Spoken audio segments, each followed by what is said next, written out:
In Jack Smith's newly released report on Donald Trump's involvement in the attempted insurrection on January 6, 2021, he described Donald's, quote, unprecedented criminal effort to overturn the legitimate results of the election in order to retain power, unquote.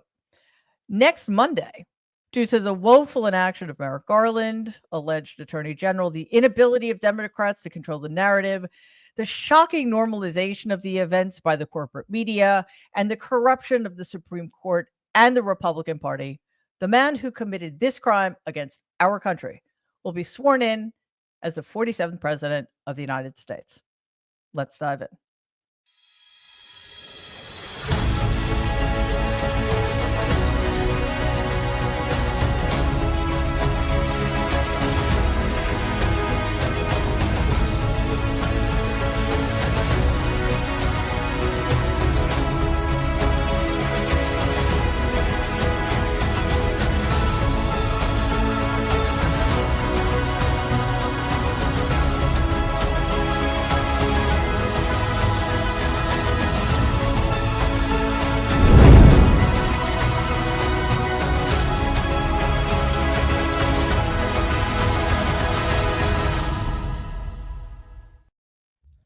Hello, everybody, and welcome to today's episode of Mary Trump's Nerd Avengers. Hello to Waj Ali, editor of the Left Hook Substack and co-host of Democracy-ish, and Danielle Moody, host of the Danielle Moody Show, and co-host also of Democracy-ish. Find her YouTube channel. We are officially in Fire Hose of News era take two. I understand that the release of the Jack Smith report was not like there's not a lot of new information necessarily, but there is something about seeing it in black and white, all laid out in front of us. Here's a bit of a summary.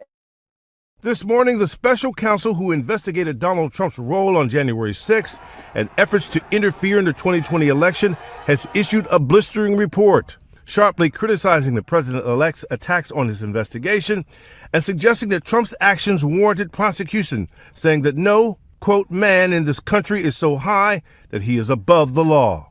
The attack on our nation's capital on January 6th, 2021 was an unprecedented assault on the seat of American democracy. As described in the indictment, it was fueled by lies. Smith, who resigned on Friday, accused Trump of unprecedented efforts to unlawfully retain power after losing the 2020 election, and said Trump's cases represented ones in which the offense was the most flagrant, the public harm the greatest, and the proof the most certain. He called allegations that his investigation was politically motivated and controlled by the Biden administration, quote, laughable. This is prosecutorial misconduct, and its primary purpose is to steal another election. Trump's legal team overnight made a last-ditch effort to block the release of the report, but Judge Aileen Cannon, who was nominated by Trump, rejected their request. Okay, I will forever be mystified by the fact that Aileen Cannon had any say in any of this, by the way. So I'm completely baffled by that, but here we are. And I mean, I want to get into the report, Danielle, but I also think it's worth pointing out that the other report that we desperately need to see, because we know so much less about that case, the documents case, which was widely considered to be the slam dunk case, which got dismissed by the corrupt personal pocket judge of Donald Trump, Aileen Cannon, is not going to be released because Merrick Garland still thinks that there are rules to play by. And apparently President Biden can't make use of the vast immunity the Supreme Court conferred upon people in the Oval Office. So, oh well, what are you going to do? But I want to get your take on your sense of whether this matters, if so, why it matters, and how, if there are any ways the Democrats can capitalize on the contents of this report, which are, quite frankly, damning in so many ways. You're muted. I don't know why. Okay. I'm on. There you go. Okay. You are catching me on a day where I am in the nothing matters mode. Yeah. and rules don't exist, and I don't even know like why anything matters, because I realized that when the report came out, I get dings from every news outlet for like new wordles. Do you know what I'm saying? And I did not receive what I thought would be sounding alarms at the release of this report. So that just goes to show you again the way in which mainstream corporate media has beyond bent the knee, bent the body, broken the spine, to show that, oh, what difference does this all make, right? It's not that big of a deal. I mean, we knew that Merrick Garland and Joe Biden were not going to utilize anything that the Supreme Court handed out to Donald Trump in July of last year, and use it to the advantage of the American people, because it's not even to the advantage of Joe Biden, right? To release this information. It's to the advantage of the American public, knowing that you're getting ready to go through 4+ years, right, of being gaslit and lied to, and things being about as transparent as mud, right? And so, you know, I'm not surprised by anything that is in there. I'm not surprised that it's damning. We all knew that it was going to be damning. We're just at a place right now where nothing actually matters because there is no accountability. He got away with everything. So, on one hand, you're like, oh, I guess we're releasing this report as a way to be on record, but whose record and for what moving forward? I guess is where I find myself, and I don't want to say like, look, nothing matters, but there is this sentiment, there is this space right now where you're trying to fight against like the tsunami and believe that the people still have power, we still have a voice, and there are still actions to be taken. But for fuck's sake, like the man is a adjudicated sexual assaulter, a known racist, a grifter, all of these things, and in less than a week, he's president of the United States. So it's hard, I think, for all of us right now, that we're already tired and it's January 14th. Do you know what I'm saying? So I just, what does this report mean and matter? I guess it just fills yet another volume of, we know Trump's a criminal and we know that he's above the law. Yay. Yeah, I actually thought it was Friday yesterday. I mean, I didn't just feel like it was Friday. I thought it was Friday. So that is not a good sign for those of us who need to be in this for the long haul. But Wajo, I want to show some excerpts from this, and on the other side of reading these clips, I kind of want to talk about. Hi, Norm. You'll never believe what we're talking about. We're talking about the January 6th report. Kind of following up on what Danielle said. Yes, it's for the record, for whose record, but I think given everything, given the content of this report, given the fact that this, along with all of the other things Danielle mentioned, it didn't matter, we need to figure out why.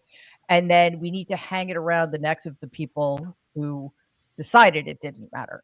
But that is going to be a Herculean effort, but I think it's one that we all need to be invested in. So Smith writes, the department's view that the Constitution prohibits the continued indictment and prosecution of a president is categorical and does not turn on the government's proof or the merits of the prosecutions, which the office stands fully behind. Well, that's a problem that kind of needs to be solved, you would think, but okay. Quote, indeed, but for Donald's election and imminent return to the presidency, the office assessed that the admissible evidence was sufficient to obtain and sustain a conviction at trial. For those of you young people with aspirations, if you want to be a criminal and get away with it, just become president of the United States. That's what we're supposed to be teaching our children, right?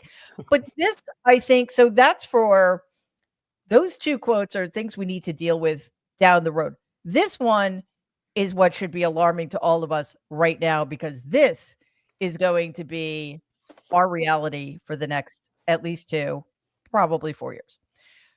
Trump's ability and willingness to use his influence and following on social media to target witnesses, courts, and department employees, which required the office to engage in time-consuming litigation to protect the witnesses from threats and harassment.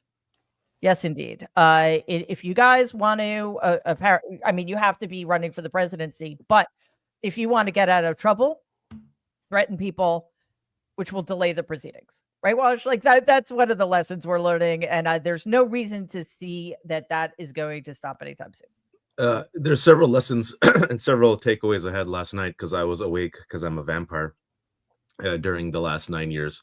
And I read it in real time. But there's this great line from Mel Brooks from the movie History of the World Part 1, where he plays Louis, King Louis XIV, and he looks at he does the most obscene things. He just grabs women by the pee. He steals other people's grapes. He mocks the piss boy, and then looks in the camera and goes, "It's good to be the king."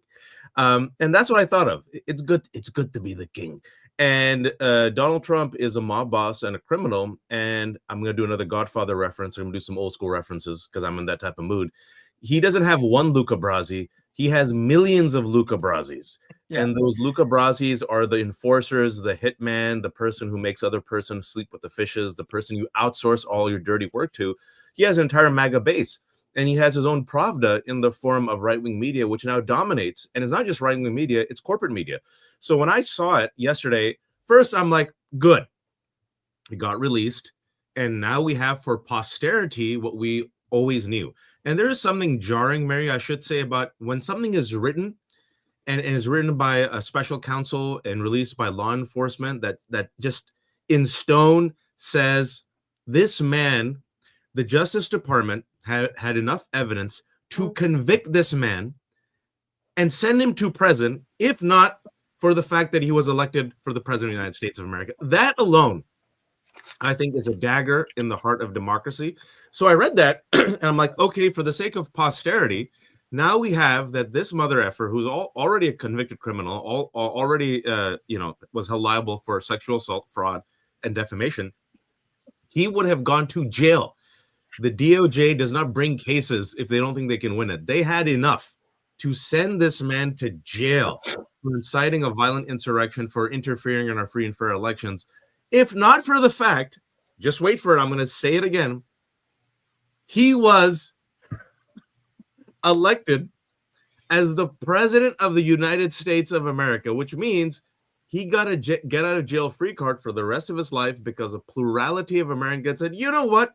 The guy who quotes Hitler, the guy who incites an insurrection, let's send him back to the Oval Office, which will allow him to escape all accountability, which is why he ran. The first time he ran was because allegedly he wanted to influence NBC to give him more money for The Apprentice. And the second time he ran was to escape accountability. And the third thing that I saw, which is the damning aspect of this, Mary, which I think you alluded to, is the failure of all of our institutions. Every single The Supreme Court came in and protected him in advance in the summer by giving him absolute immunity. Now, I know people say it's the president. It's not the president. You might as well just replace the president with Trump in that Supreme Court decision. I'm glad you mentioned Judge Eileen Cannon, who had no standing to do anything, but we just went with the theater for a week. So they have these apparatchiks and these MAGA, Luca Brasis all throughout the judiciary. You had the failure of law enforcement, specifically Merrick Garland, who was more committed to civility than to justice and to the norms. You have the failure, I'm sorry to say this, President Biden, who still has not flexed.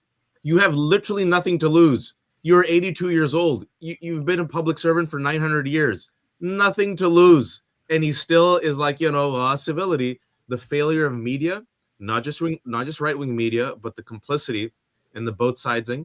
And then you see the failure, if you will, of the American public. I'm sorry to say this, where for the price of my eggs, a plurality of Americans are like, if I have to vote between a racist convicted criminal and a competent, educated Black Indian American woman, I'll go with the white convicted criminal.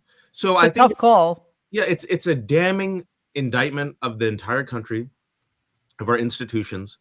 And it's one of those things, Mary, that I think the positive, I'll end on the positive. We're effed for 2 to 4 to 6 to 8 years.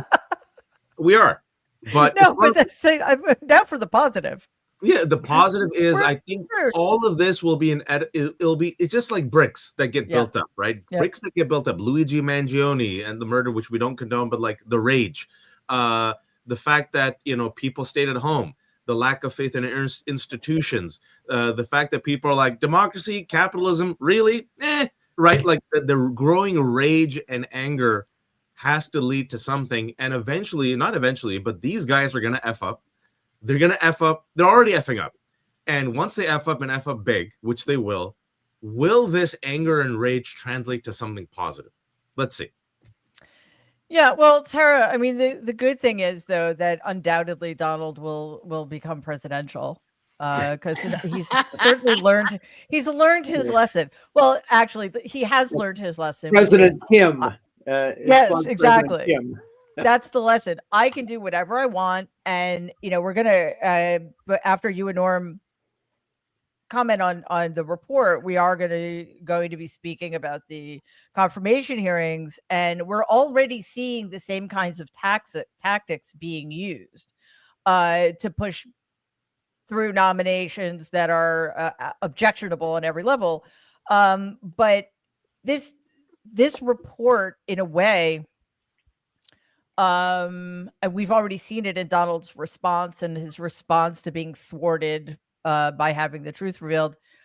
I actually think it's going to fuel that particular fire, and hopefully, Waj is right, it will. I shouldn't use a fire analogy. My apologies. Hopefully, it will reach a point of critical mass and be unsustainable. But I think in the short term, we're kind of in for a rough run. Yes to all of that. I think that the reason why, we really should be hammering the reason why so many Americans just shrugged at what Donald Trump was incredibly accused of and what Jack Smith's team uncovered, what the January 6th committee uncovered. I think that there has been such a colossal failure across the board by mainstream media, by elected officials, particularly on the Democrats, for not telling the story and explaining to people why this actually matters. You can put all of it together, right? Affordability and all of those things that impact people's lives every single day. That's important, right? It impacts us every day. But the systems that are in place that we live under that impact that don't freaking matter if they are undermined. People have gotten so used to the fact that we live in a free and fair society as a democracy that they take it for granted. So that doesn't matter because we already know that. It's all of these little, other little things underneath it. No, that actually does matter because if you lose this, everything else under it goes the way of authoritarianism. But there was no real relatable way that was ever put forward by people who have the biggest megaphones. Us, minus us, those of us who have platforms, we tried, but we can't do it alone. And so the fact now moving forward, the infuriating part of this is that, to Waj's point, we're going to pay a very serious price as a country for the next 2 years because the only thing that we can do is point out the hypocrisy. It's continue to force even the Republicans, force them to explain and defend why they are supporting this when it's antithetical to everything they claim to believe as Americans. They're gaslighting people. And we've got to stop. We've got to say to them, no, that's not true. You guys said this is this. This is the policy. Explain to me how invading Greenland lowers the price of eggs. Explain to me how putting billionaires in charge of our government that have conflicts of interest financially benefits the average everyday man that you claimed you were a champion for. Explain this. You said this. This is what this is doing. How is that consistent? And then you've got to constantly put it in their faces because force people to explain their position instead of saying, well, we all need to come together and we need to come together. Is that what people were supposed to do in 1930s Germany? Oh, well, we need to just come together now. Yeah. be the metric. Anytime there has been a fascist government, a fascist, oppressive government that has destroyed democracy, go back in history and look at how many people said, well, we need to just come together. Now, how about they need to explain their position? Because guess what? I don't give a shit that half the American people barely voted for Donald Trump. A whole lot of people didn't engage at all either. And so we don't have to, just because they won doesn't mean they get a pass. That's not how it works. Tara, but it's a civil Nazi. What about a civil Nazi? Oh my God. I mean, God bless you, Michael Steele, for putting Joe Scarborough in his place when he deserved that was fun. and needed to be, because this civility argument that they hide behind is bullshit. It is just a veneer to try to cover their own asses because they're in the crossfire. Well, guess what? When you take a stand to do what's right, you're in the crosshairs. And so you either are willing to put everything on the line for what's right or you're not. And then don't sit there and be sanctimonious and lecture the rest of us because we pointed out your fecklessness and hypocrisy. Thank you, Michael Steele. Yeah, it was great. And I actually, a while ago, a couple months ago, I wrote a piece called Dining with Serial Killers. And like, is that really what we want to be doing? Right. I don't think that's really what we want to be doing. Norm, a couple of things. One, to Tara's point about the narrative, it's not just that Democrats don't control the narrative. They wholeheartedly buy into the Republican narrative. And we can look at this and going way back when they actually allowed Republicans to call themselves pro-life, but also called Republicans pro-life. And now here we are, and it's the Republican narrative on immigration. Right now, we are being told that Donald wanted a landslide and has the massive mandate, et cetera, et cetera. And the other thing is more historical. And I've been thinking about this a lot. How much of a difference would it have made if Richard Nixon had been convicted in the Senate and held accountable and punished for his crimes against the United States? Because now we're in a situation where, again, becoming president is not just a get out of jail free card, but as Watch said, a license to commit as many crimes as you want forever and ever. Amen. There's so much to unpack here. And I think Waj and Tara really eloquently hit a lot of points. I've been watching the Hegseth hearings. Me too. You know, we didn't, the American voters did not just elect Donald Trump. They elected almost certainly a serial liar, chronic alcoholic, sexual abuser, serial adulterer, and somebody who managed to get war criminals pardoned as our Secretary of Defense. I got to believe that Vladimir Putin and Xi are giddy right now because our military is going to be devastated by all of this. Yeah. They're going to be dragged into detention and deportation. They are going to be used to put down violently protests, legitimate protests. They are going to be set one against the other, men and women. And for me, the most cringeworthy moment as I watched it was Joni Ernst saying to Pete Hegseth, I have been so concerned about sexual assault in the military. And are you going to promise to make sure that we do something about it? She asks a guy who committed sexual assault and rape, and he says yes, and she is going to vote for him. And she's a survivor. The fix is in. This is a cult. And, I put out this morning, I knew Roger Wicker when he was in the House. He's a senator from Mississippi now. He was a good guy. I liked him. I admired a lot about him. He was a conservative, but he was an institutionalist. He tried hard. He was a legislator. He's now a full-on Trumpist cultist. They're going to jam this through.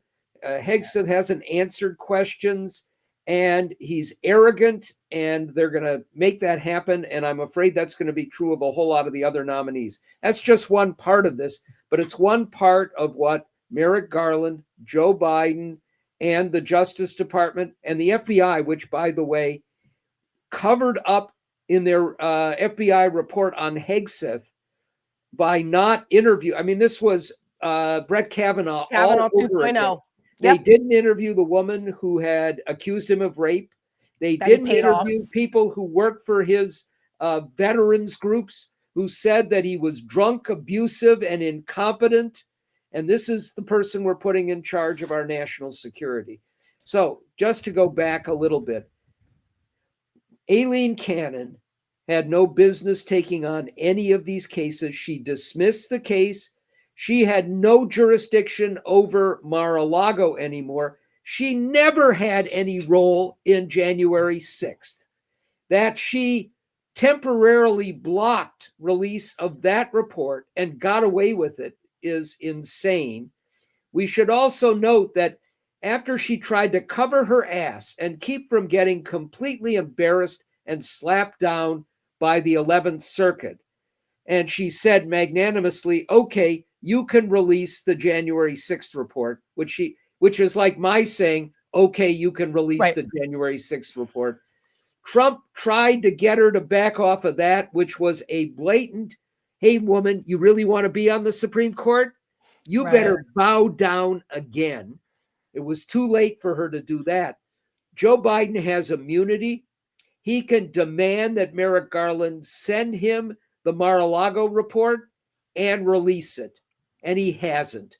And all of this, including everybody bowing down in advance, including the outrageous Jeff Bezos and all these other lickspittles kissing Trump's rear, or much worse than that, to try and gain a little advantage. And as you know better than anybody, Mary, that will work for a nanosecond until they do even the slightest thing that will cause him to extract retribution in one fashion or another.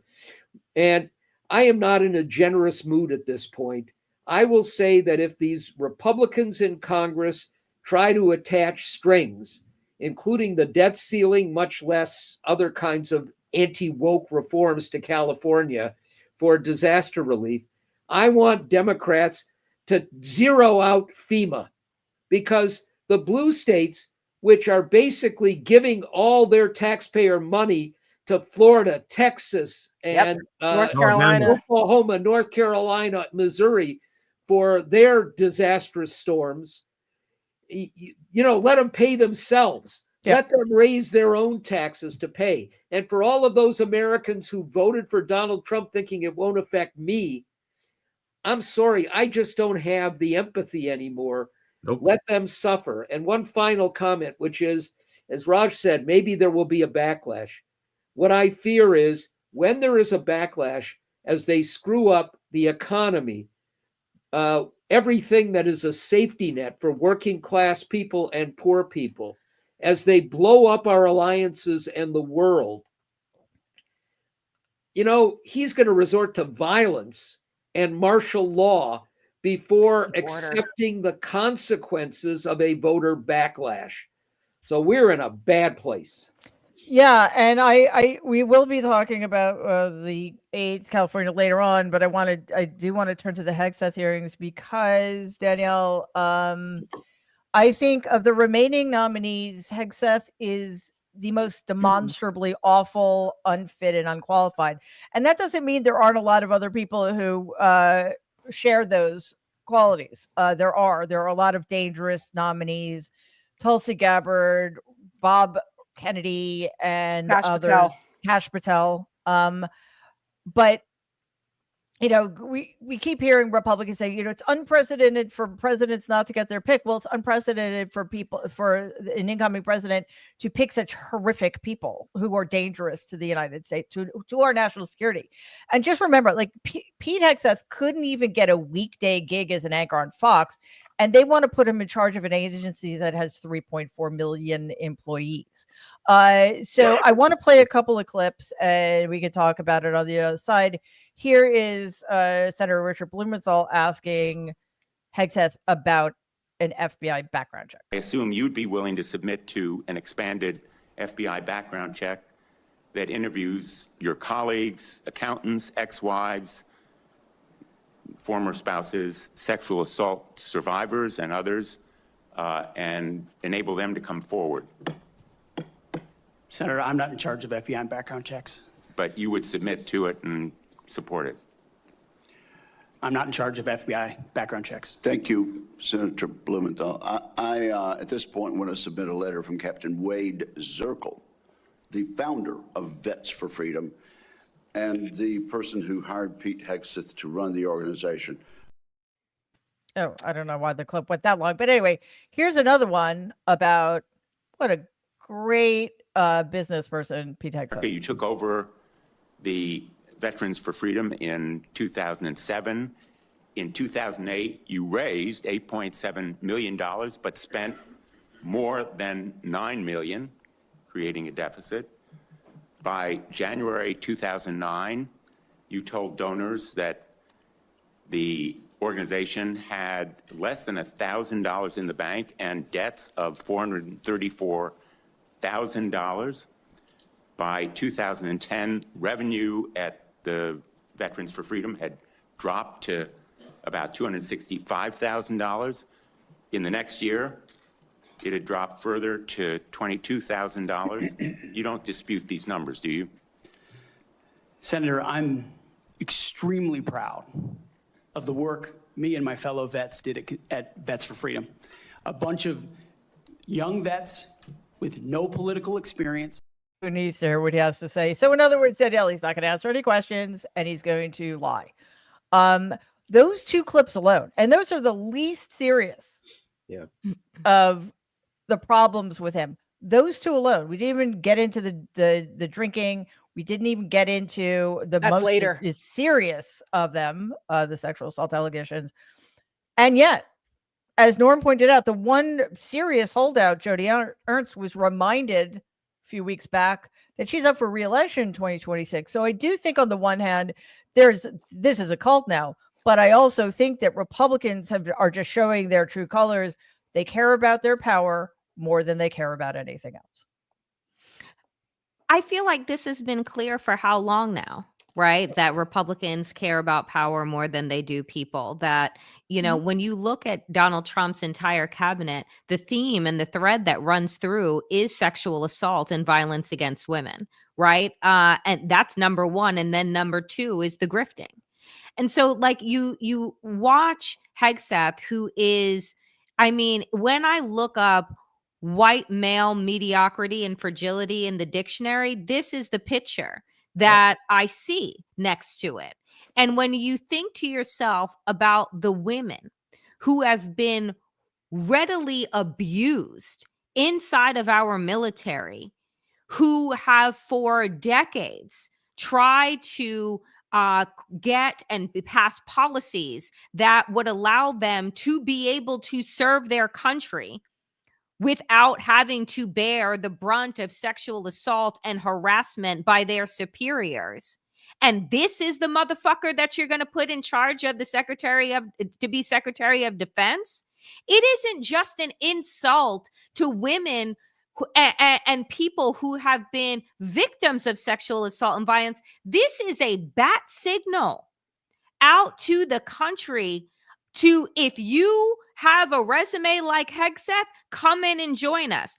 The question that I keep asking today, and I posted it on Blue Sky, is why has no one asked this man if he is a white supremacist?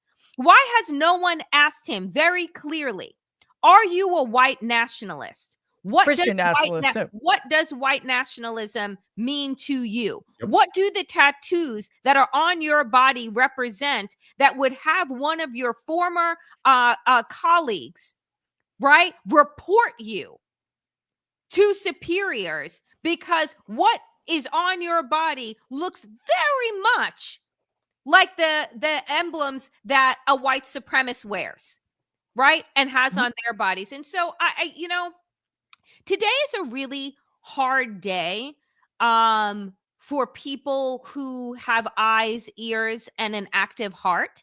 It is a hard day for people who believe that America can be better than what it is. And I want to say to folks, you know, as you take in these confirmation hearings and as we inch closer to January 20th, that you really have got to find a way to ground yourself in sanity and to find something that is hopeful about what the future looks like, because it is like drinking through a fire hose of acid on a regular fucking basis, and he hasn't started the job yet.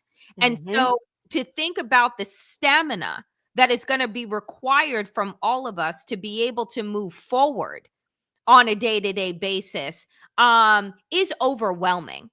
Right, is overwhelming. And where we are, to Norm's point earlier, it's a fucking disgrace. It is a fucking disgrace and an embarrassment.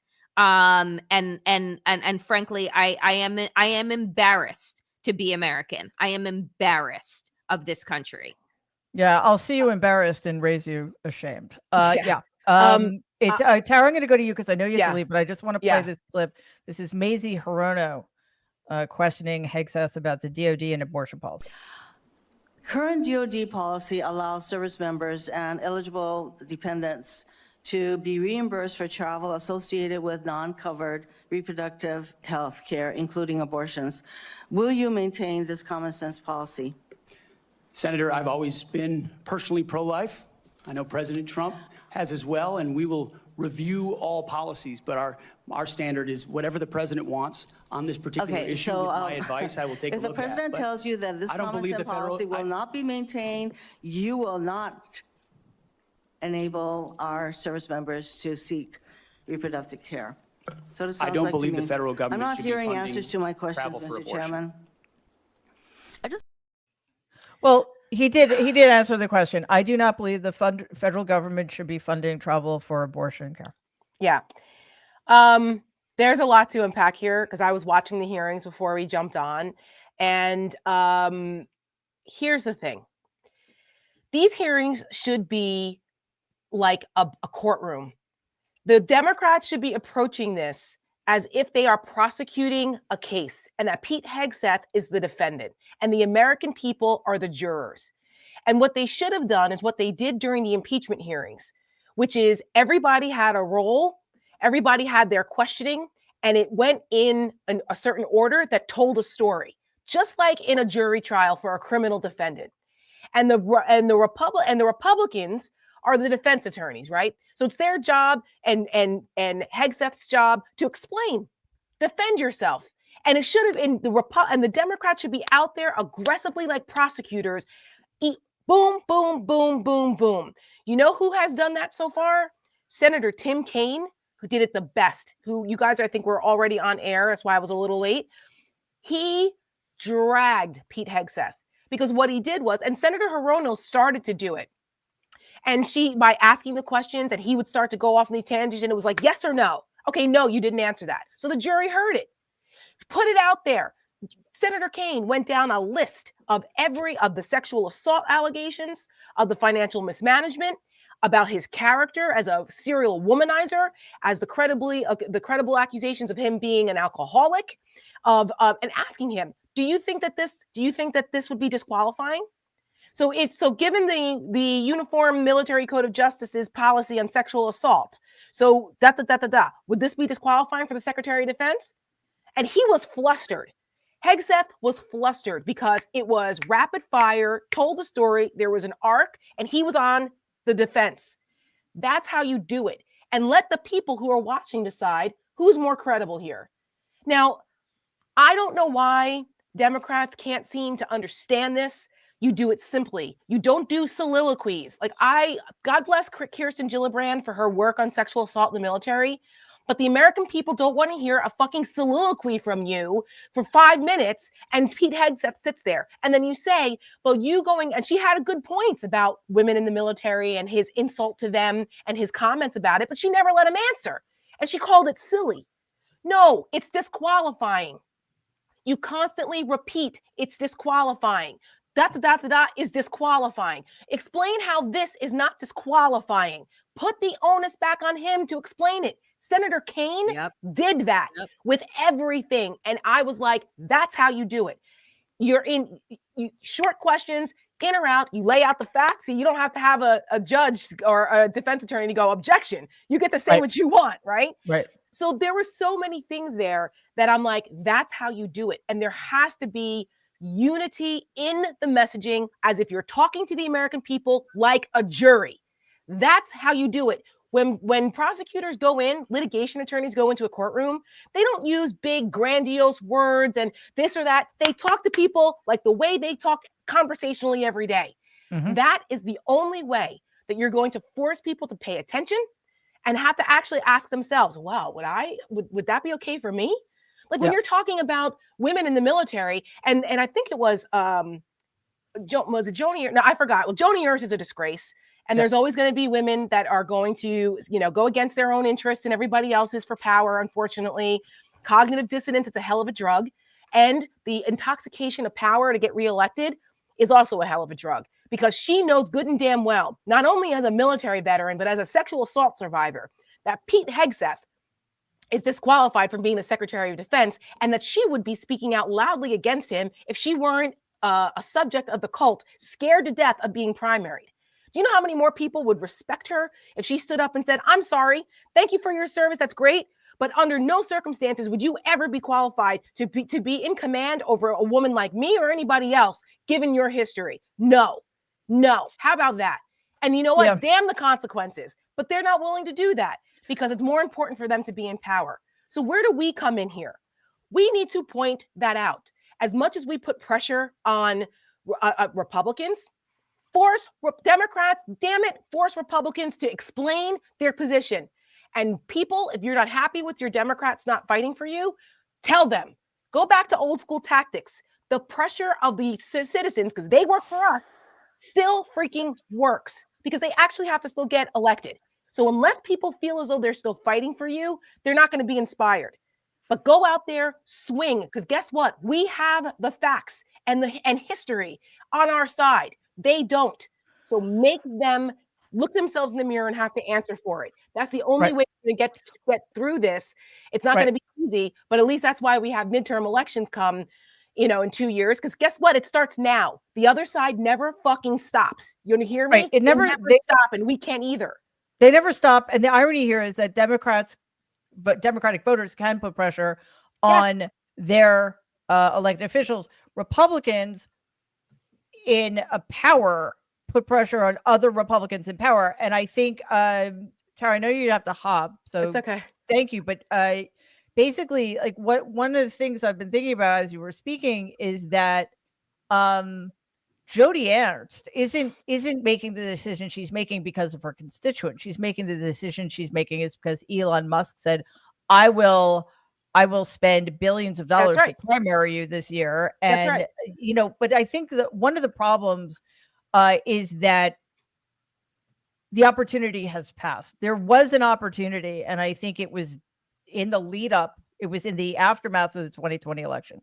There was an opportunity for, well, actually, no, it was the first impeachment, but certainly when the big lie was starting to get spread, for elected Republicans to come together and put a stop to it. You could argue that there was an opportunity to do that in 2015. Time and time again, they refused to take the off-ramps presented to them. And now I don't even think it's an option anymore. You just have to get them out of power. Just really two quick points that I just factually about what's happening for people who don't know. The FBI report, the FBI background check, to Norm's point, I tweeted about this yesterday, well, blue skied. It is Kavanaugh 2.0. The transition team requests the background check, and they can set what the parameters are for that investigation. So they can tell the FBI, don't interview this one, don't interview that one, just stay here. And that's exactly what they did with Kavanaugh. Everybody, so, that is not how it should work. Yes. That is not how it should work. So all of the people who were hiding behind, oh, we want to see the background check. The Democrats should be saying this every time they have the mic, that the background check is not thorough because the Trump transition team limited what they could ask. Why haven't the Democrats had the power to interview the people who worked for him, to the sexual assault victims? They should have had them ready to go. Just like the Republicans keep reading into the record support from people who are Pete Hegseth people to try to inoculate it. Democrats should have had that ready to go already. So that I just wanted to point that out for people, that the FBI background check on this guy and the others is a sham, and it needs to be pointed out. It is. And, I want to go backwash to something that was mentioned. Thank you, Tara. We'll see you next time. Stay safe out there, if it's even possible at this point. There is so much evidence Like we don't obviously there needs to be a full FBI background check, and the idea that the transition team dictates the parameters of is objectively criminal and insane in my view. But he wrote a book. He's American a host Crusade. on Fox, so we have plenty of tape, and as Danielle pointed out, he has tattoos on his body that show us who he is. That's really are those the most important things? No, but you actually spent months writing this book. Are you seriously going to say that, oh, I changed my mind? I mean, Democrats, I'm actually pleasantly surprised that Tim Kaine went as hard as he did, but you think they were these are veterans now. These aren't, freshman senators. They should know the most effective way.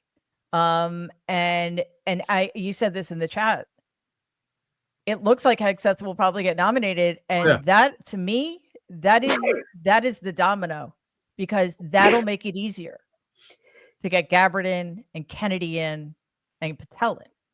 Maybe Gabbard won't get in there because there might be some folks who realize that she's completely compromised. But Pete Hegseth is a white Christian crusader. The name of his book is American Crusade. If you read his own words in the book, you'll be horrified, because he said in his book, he's too extreme for the U.S. Army. In his book, he talks about like war against the libs and the woke and the people who disagree with him. For him, he believes he is part of this type of white evangelical crusader movement that seeks to cleanse America of the filth and have white Christians on top. If you look at his tattoos, like Danielle was saying, when he was I believe in the Guard, one of his colleagues alerted the superiors that I'm afraid that this guy might be an insider security threat, right? In addition to his extreme views, in addition to his proclivity towards supporting militias, in his book, American Crusade, he also is completely unqualified. I want to go back to this point. He is completely unqualified for the job. The current Secretary of Defense, Mary, is a black man, Lloyd Austin, who is a 4-star general. So tell me about affirmative action. Lloyd Austin had to be near perfect throughout his entire career. This black man had to be a 4-star general. And even then, Republicans mocked him and ridiculed him and called him a DEI hire. Then this dude, who has no experience, who almost killed a guy. Have you ever seen this clip? Check out this clip. He almost literally killed a guy as a host on Fox and Friends. He was throwing an axe. The axe misses the wooden background and it lands on a dude who was sitting right there and literally hits the guy. Against women in the military, brags about not washing his hands for 10 years. I can't even, that alone should disqualify him. He brags about not washing his hands for 10 years. And this man will be the Secretary of Defense. Why? Because Donald Trump knows he will be good on camera. He will be a good yes man. He'll be a good Luca Brasi. And he gives chum to the white evangelical base. And if Hegseth gets through, which he will, you're going to have RFK as the head of HHS, which I think it should be one of the most... The fact that they have now normalized RFK, have you seen these headlines? Well, he's right about something. Have you seen this? Yeah, I mean, well, there's one point that he's good about. We just saw yesterday decline in childhood vaccinations, increase in measles, whooping cough, and polio, folks. So this is where I want to say, and I said this yesterday on Democracy-ish, and just bear with me for a minute, and Brian's here, I'll give it to him. But, you try to make sense of the world as it's collapsing around you. And everyone knows I'm Muslim. Don't worry, there won't be a sermon. But there's stories in the Old Testament and New Testament, whether you believe it or not. But they're just stories. And I remember growing up reading these stories. They're just stories. And you go, if I grew up in those days and there was a flood, I'd get on the ark. And in all these stories in the Old Testament, New Testament, like in the Quran, like people keep effing up Mary, right? Like there people are like, it's okay, Noah. I'm going to stay on land. And then they die. Or it's like, I'm going to follow the Pharaoh instead of Moses, and then they die. And I feel like now, witnessing the past 4 years of America, I get it. Like, human beings of every age, of every era have this capacity, Mary, for self-destruction. And what pains me, Mary, is that America's effed, not for a few years. America's effed for a long time, folks. I mean, this is going to be a long walk. And if we're to be honest with ourselves, Mary, and we should be, we did it to ourselves. Our institutions failed. the leaders failed. And to bring it back full circle, why are the Democrats not doing it? Because the Democrats are part and parcel of this system. I know people don't like hearing it. They choose civility over justice. Martin Luther King, Letters from a Birmingham Jail, if you all go back, read it, he bemoaned the white moderate who was more beholden to civility than justice, to a negative piece than to a positive piece.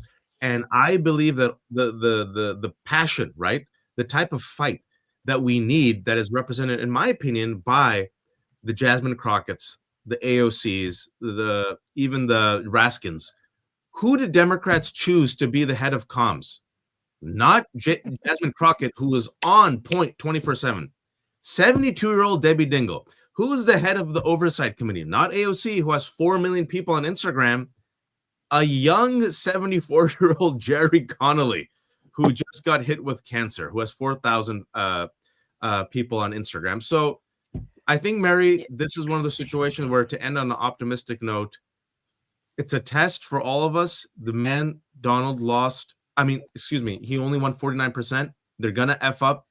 And maybe a lot of folks who voted in 2020 sat, maybe this is what it'll take. Maybe this will take for us to finally get the passion to get people out on the front lines. Well, we're going to have to keep an eye on all that. We're running out of time, Brian. I'm so sorry that we got you in late, but I want you and then Norm just to kind of, well, Brian, you could say whatever you want. We're talking about the January 6th report, and we're talking about the Hegseth hearings and also the broader implications of what looks like will be a confirmation for Pete Hegseth. And then Norm, you'll close us out with your summary of what you think today means. Brian, go ahead. We have met the enemy and he is us. I just keep going back to that.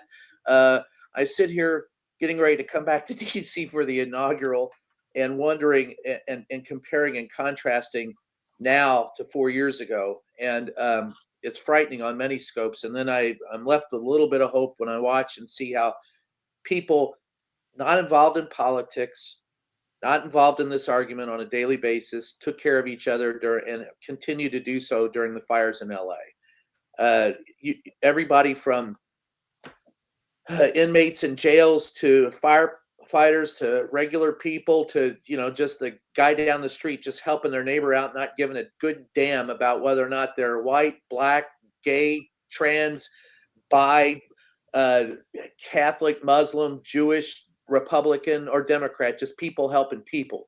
And folks, we need hell of a lot more of that, because at the bottom line of all of this is divisiveness. And the bottom line to all this, and I know people don't like to hear it, they always say that I'm both sidesing it, but the Democrats, as low as the Republicans, lower the bar, the Democrats can't crawl over it. They are a part of the problem. The Republicans are a part of the problem. We're the problem because we fail time and again to come together to discuss issues and look for answers. What we do is accuse each other of wrongdoing, and in many cases, even though it's true, we can't get past that. And the Democrats have no clue how to address those who disagree from them other than to cancel them. The Republicans have no clue how to deal with people who disagree with them other than to kill them. It has long been, I disagree with what you say, but will defend to death your right to say it. It should not be replaced by, I disagree with what you say, so you die. Folks, that's got to change. How do you walk through a neighborhood that's where you see people suffering, and loot them, walking through with hammers and walking through with flashlights and going through homes where people may have lost their lives and definitely have lost all their home, and you loot them? How do you take advantage? That the fires, and I use it as a microcosm of everything, but there you have ineffective government, ineffective people, climate change that we deny.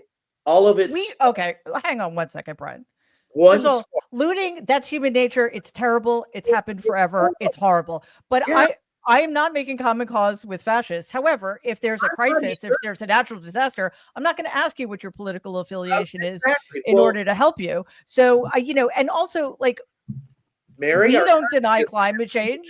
I mean, come on, you can't say we in sometimes, and you can't say, what do we say? We cannot make common cause with fascists. Is my point, and they're the ones saying that they're not going to give California aid. That's horrible. Unless certain conditions are met. Democrats don't do that ever. Ever. No kidding. I'm not disagreeing with that. I'm saying we're in the middle of a natural disaster in this country. At the end of the day, the fight between us has got to stop, and the cooperation has got to start. And if you can't find it in your heart, Republicans, to do that, then where do we go from there? The people who deny aid to California, the people who deny aid, you don't do it in a, I guess maybe I'm not stating my point, directly enough. But at the end of the day, I see no difference between the politics in this country and the fire that was sparked in it now, all of us. And going forward, if the Republicans don't see that, if you can't see that the people suffering are the same as you, if you can't see that, how the hell can you go forward? It's not a conquer. Politics never used to be a binary solution. It was never either I'm right or you're wrong. It was the art of half a loaf, where we all moved together to try to find common cause, common interests, common solutions. We don't do that. Is one side more responsible for that than the other? Hell yeah. There's no doubt. How do you move forward? We've met the enemy and he is us. I don't know the answer. I don't pretend to. Well, I mean, I think there's sort of a conflation of the natural disaster going on and the disaster that is our politics, and we'll have to tease all of that out. But Norm, I wanted you to have the last word today, because I think we're all where you are in terms of having very little left to give. So a couple of points, Mary. The first, following on the fires, I'm a little bit in shock today as my Minnesota Vikings were destroyed by the Los Angeles Rams last night. But for anybody who watched that, LA needed the win, though, right, Norm? Yeah. Come on. Anybody who watched that telecast, you had all the players and coaches for LA wearing LA Fire Department hats and shirts. You had a moment of silence. You had the empathy for people suffering. I watched Naomi Osaka, who I adore in part because she was so open about her mental health struggles, and the idea that if you are at a very young age and you become this superstar athlete, nobody understands the pressure on you and they criticize you for trying to deal with it. She wins at the Australian Open and she talks about the horrors in Los Angeles. And then you've got New Scum and all of the, not an ounce of empathy from Trump or the Trumpists. And most of the American people shrug. So we have a bigger problem, certainly. And it's one that Brian in some ways was hinting at. But I want to make one more point before we go. And that follows on what Tara said. I actually thought the Democratic senators were better than she suggested. They did have at least some thematic things. But let me reiterate that from November 5th to January 3rd, the Senate was controlled by Democrats. They had 2 months.